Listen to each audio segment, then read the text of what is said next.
여러분 안녕하십니까, 하재누리입니다. 자, 장보는 남자 시간입니다. 오늘 장에 대해서는 에너지 관련 쪽을 좀 보려고 합니다. 에너지 여러 가지가 있겠습니다만은 바이오 관련된 에너지 이쪽을 좀 함께 보려고 하는데요. 얼마 전에 그 TV 다큐멘터리에 보면 북극곰의 눈물이다라고 하는 다큐멘터리가 있었죠. 이 북극곰이 지구가 온난화되면서 먹을거리가 없어서 상당히 좀 고민스러워지는, 이거 결국 퍼지면 우리한테도 불리하게 작용되는 그런 거를 연결시킨 다큐멘터리였는데, 여기에서 우리가 이제 주목해 볼 게 화석연료, 우리가 쓰고 있는 휘발유 같은 이런 화석연료보다는 식물성에서 나오는, 그리고 동물의 지방에서 나오는 이런 연료에 대한 관심이 좀 높아지고 있는 게 또 현실이고, 앞으로는 그 시장은 더 커지지 않을까 이렇게 좀 생각되는 부분이 있어서 그쪽에 대한 시장을 오늘 함께 보도록 하겠습니다. 자, 화면에 보시게 되면은 바이오 디젤 시장의 성장성하고 곰 한 마리 올려놨습니다. 이게 바로 북극곰인데요. 지구가 온난화되면은 여러 가지로 문제거리가 많이 생깁니다만, 사실 추워야지만 되는 그러한 동물 입장에서 지구 온난화는 치명적인 타격일 겁니다. 그러니까 그런 것들을 좀 줄이기 위해서는 화석연료, 우리가 쓰는 석유, 이런 화석연료를 좀 배제하고 식물성 연료를 써야 될 거다라고 생각들을 많이 하는데, 실질적으로 또 그게 행동으로 진행되지는 않습니다만, 점진적으로 그 시장은 커지고 있다는 것 좀 생각을 하실 필요가 있겠고요. 이게 사실 중요할 수도 있고 우리가 꼭 알 필요 없을 수도 있겠습니다만, 이렇게 돼서 이제 바이오 디젤이 만들어지는데, 이 바이오 디젤, 이 식물성 연료는 인화점, 불이 붙는 인화점이 한 150도 정도 된다고 하죠. 우리가 이제 자동차 기름으로 쓰고 있는 그거는 휘발유는 대략 한 45도 정도? 이 정도의 이제 불이 붙는 인화성이 있단 말이죠. 그럼 실질적으로 인화성이 높다는 것은 150도 돼야 된다는 것은 폭발 염려가 없다라고 하는 측면에서 상당히 의미가 있고, 또 불이 붙더라도 높은 온도에서 붙기 때문에 실질적으로 우리한테 불리할 건 없다라고 하는데, 중요한 건 돈이 많이 들어가요, 만드는데. 또 그런 부분 때문에 조금 등한시되는 부분이 있습니다만은, 이러한 순서를 거쳐서 바이오 디젤이 생산돼서 우리가 그걸 활용하고 있다, 이런 흐름도를 보시는데, 이것도 마찬가지입니다. 좀 어렵죠? 화학, 이런 거 나오니까 어렵죠. 근데 이것도 역시 마찬가지로 이렇게 돼서 우리가 쓸 수 있는, 이게 뭐냐면 콩기름으로 바이오 디젤 연료를 만드는 어떤 수식이에요. 콩기름 갖다가.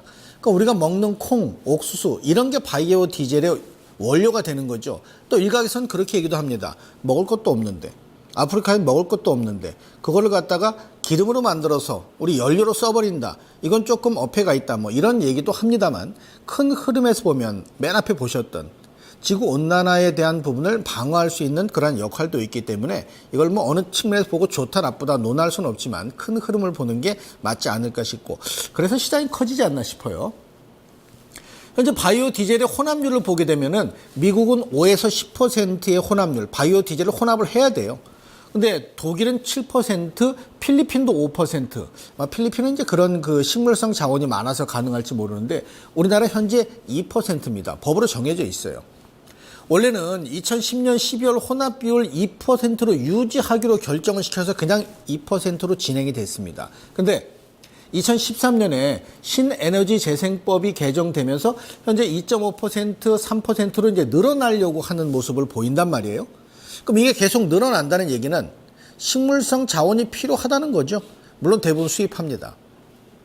그렇게 되면은 공기도 깨끗해질 거고 여러 가지 요인들이 있을 겁니다만, 우리가 증권시장에서 활용하는 것은 그런 것들의 비율이 높아질 때 어떤 종목이 거기에서 수혜가 나올 수 있는가, 그런 종목을 어느 시점에 사 볼 수 있는가, 여기에 이제 의미를 부여하면서 우리가 보는 거죠.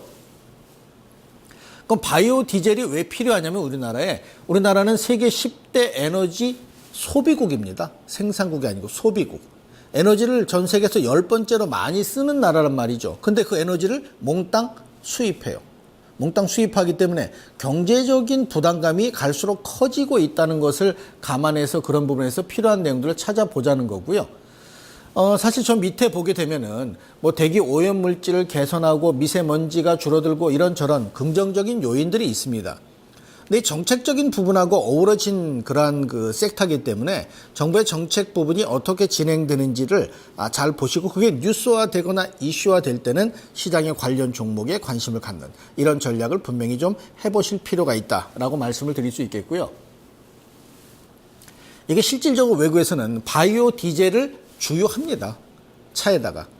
물론 이게 이제 독일이나 이런 그 북유럽 쪽에서는 상당 부분 현실화돼 가고 있고 아까 보신 대로 미국 같은 경우 10%까지 디젤을 섞어 사용하고 있기 때문에 차지하는 비중이 커지잖아요. 우리보다 3배, 4배, 5배까지 커져 있으니까.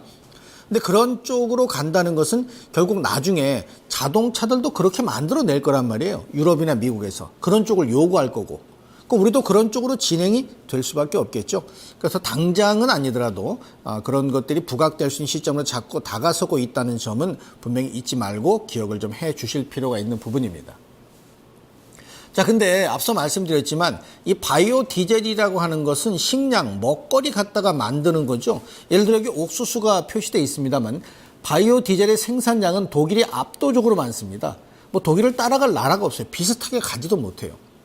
일전에도 한번 그런 말씀 드렸습니다만 이 대체 에너지 관련돼선 독일과 북유럽 이쪽이 뭐 타의 추종을 불허하죠. 그만큼 앞질러 가는 부분인데 이 역시도 마찬가지의 상황으로 진행되고 있고 독일, 프랑스, 이탈리아, 미국 이런 나라들 중심으로 진행되고 뭐 체코나 아까 보여드렸던 필리핀이나 이쪽은 이제 그런 자원이 좀 많다 보니까 아무래도 우리보다 훨씬 더 앞질러 가는 모습이 있는데요. 이런 그 바이오 디젤 생산량이 증가된다는 것은 글로벌 시장에서 입지가 강화되는 거죠. 대체 에너지로서. 이게 시간이 지나서 10년, 20년, 50년, 100년 가게 되면 이게 대체 에너지가 아니라 중심 에너지가 될 가능성도 있는 겁니다. 어차피 지금 묻혀있는 뭐 이런 연료들이 제한적인 생산량만이 가능하다면 훨씬 더 앞질러 갈 수 있다는 그런 부분을 좀 보셔야 되겠고요. 이 바이오 디젤용 작물을 생산하는 곳, 뭐 이쪽에 가장 많죠? 남미 쪽이 가장 많고 하기 때문에 뭐 저런 쪽에서 가격이 올라간다거나 생산량이 급격하게 떨어지면 단가가 올라가겠죠. 그럼 우리는 바이오 디젤 관련 종목에 대한 주목을 함과 동시에 이런 제품에 관련돼서 이런 그 작물과 관련돼 있는 연결된 종목군도 더불어서 볼 수 있는 뭐 그러한 효과도 증권 시장에서는 얻어낼 수 있다라는 점도 체크를 좀 하실 필요가 있겠고요. 자, 바이오 디젤은 근데 문제는 아까 말씀드린 대로 원재료가 78%예요, 가격에. 그러니까 우리나라에서 안 나면 수입해야 되니까 비싸잖아요.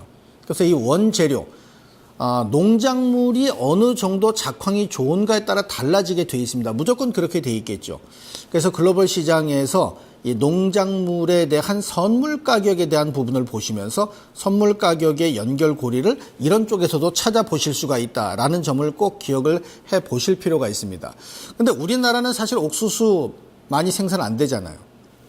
그러니까 옥수수 갖다 뭐 만들 수 없기 때문에 가격을 싸게 살 수 있는 그런 상황이 된다면 아마 우리도 이 바이오 디젤의 비율이 좀 높아질 가능성이 있습니다. 그래서 결국 국제 농산물 가격에 관심을 갖고 보실 필요가 있다. 뭐 그런 그 내용으로 연결을 시켜 주시면 되겠고요.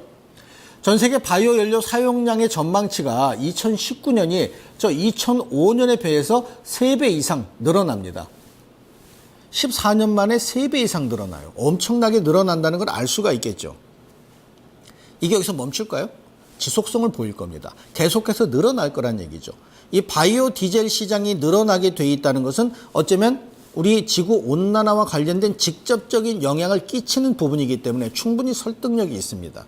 그러니까 시간을 가지고서 꾸준하게 그러한 모습이 지속성을 가지고 이어지는지를 반드시 보셔야 되는 아주 중요한 그런 표로서 성장성이 커지고 있는 바이오 연료 시장의 전망치를 보셨고 관련 종목 보게 되면 뭐 SK케미칼부터 자연과 환경 몇 개 종목이 나와 있습니다만 이 외에도 연결되는 종목들은 있어요.